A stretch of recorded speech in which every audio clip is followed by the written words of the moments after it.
Welcome back to Second Nature, a podcast from Commons. If you consider yourself a mindful consumer or an aspiring mindful consumer, Commons is the app for you. Hundreds of thousands of people use the app every day to see where their money is actually going and to get actionable insights on how to become more and more mindful with their spending. And on this podcast, we talk to people about how they're living sustainably in an unsustainable world.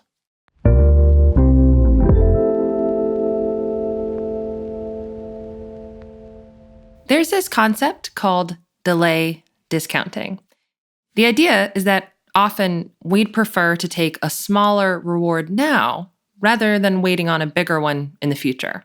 Often the examples are money related. So if you could get $10 now or $12 next week, you'd probably take the $10 now. This concept isn't new, but I do think that it's amplified by our more recent tendencies toward instant gratification. Social media, Prime delivery, even food delivery, these things give us a hit of dopamine, which quickly fades, yet we keep chasing it. From the cue to the craving to the reward, it's a loop that many of us are getting desensitized to because we have so many ways to indulge in it on a daily basis. In a couple taps, we can get entertainment, products, food, and answers to the most perplexing questions. Now, this overconnection has led to, ironically, a loss of connection. We feel more isolated than ever.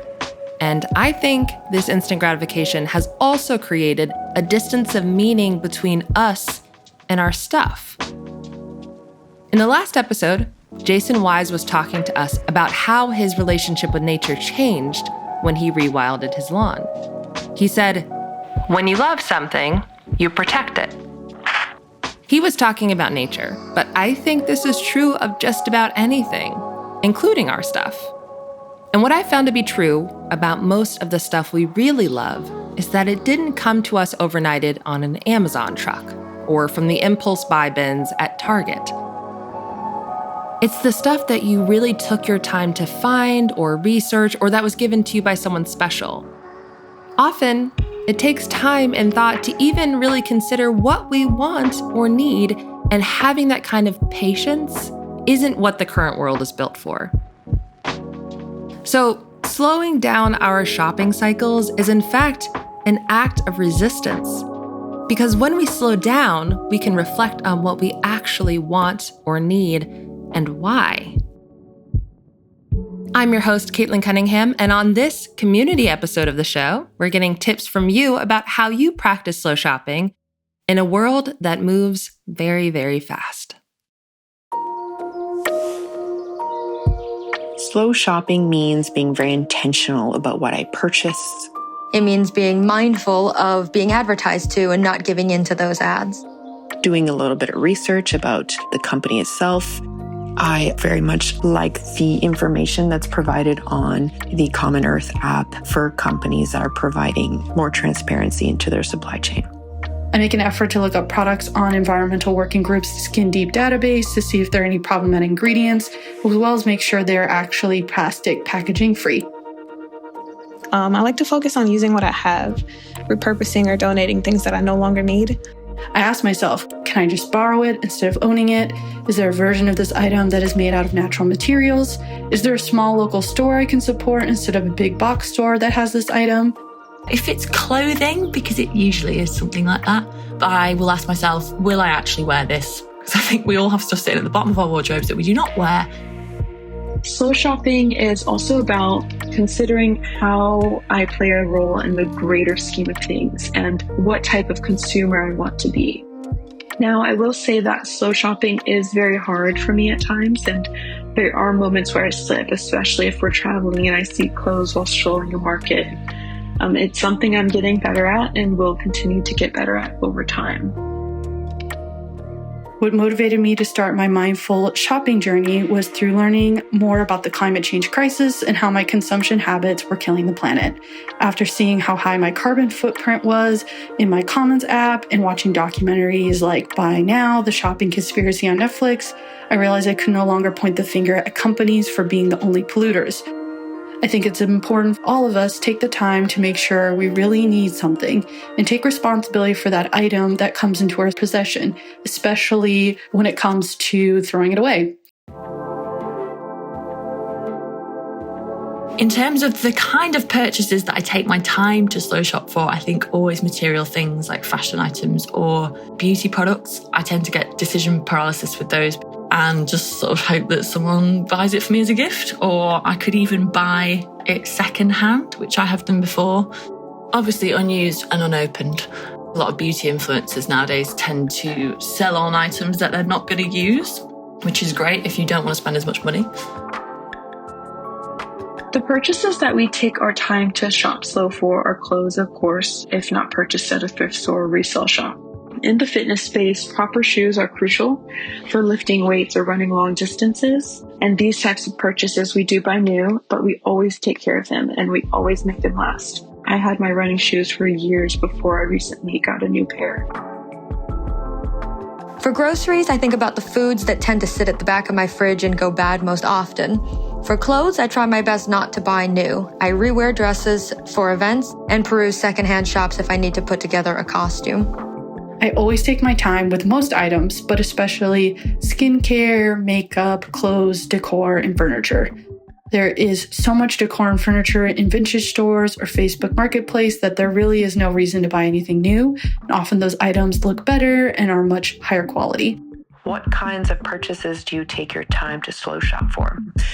Big purchases that are potentially expensive, technology purchases, and shoes or things that are going to last me a long time. Additionally, we shop incredibly slow for gifts for each other and for other people, especially around the holidays. We don't get gifts for each other, but we do prioritize experiences.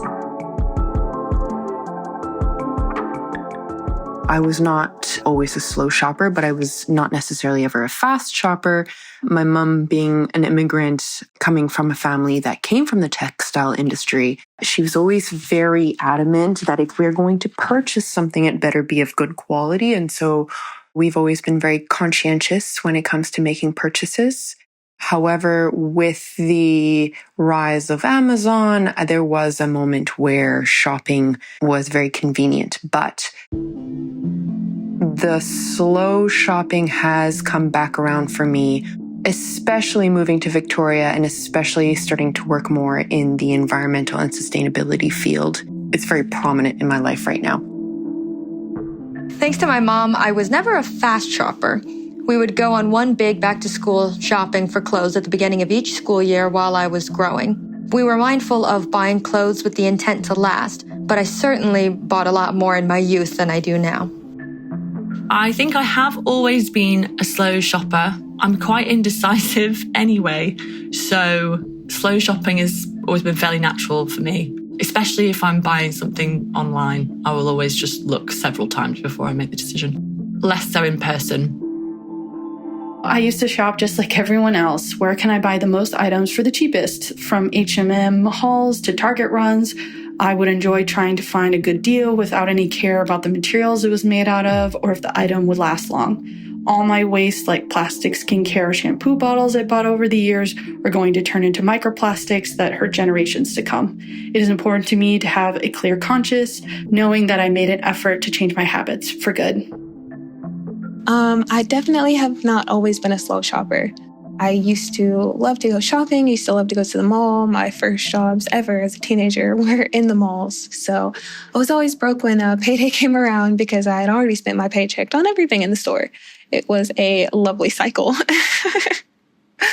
But since then, and growing up a bit, and then just kind of starting to study sustainability, open my eyes to where the problems are and what we can do to mitigate those. And so I take it upon myself to be the example and lead through the things that I've learned and aid in everyone else in the community and their efforts. You know, it starts by one and many join, and then soon it'll be the whole community.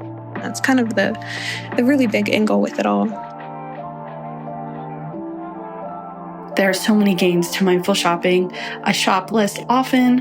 I buy less items overall. I'm more conscientious about what brands I'm supporting. I feel less overwhelmed by shopping since I have strict criteria for what I buy. It makes it easy to walk into a store and see that I don't need to even consider 95% or more of everything in the store since it doesn't fit my criteria. It really saves me energy and decision fatigue. The biggest gains of slow shopping has to be the lack of waste and the appreciation for what I have.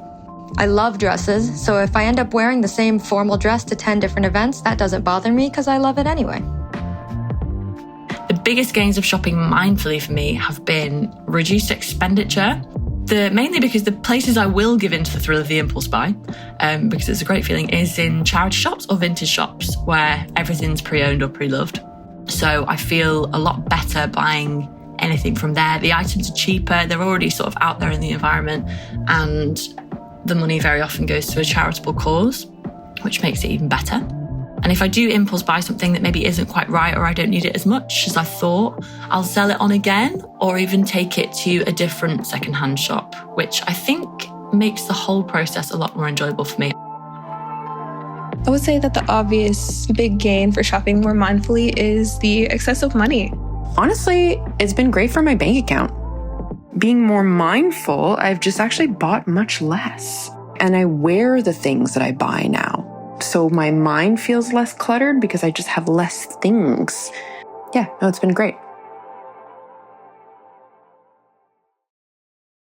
Whenever you feel the pressure to buy before you know if something will actually suit your needs or make you happy in the long run, just come on back to this episode and treat it like a little meditation.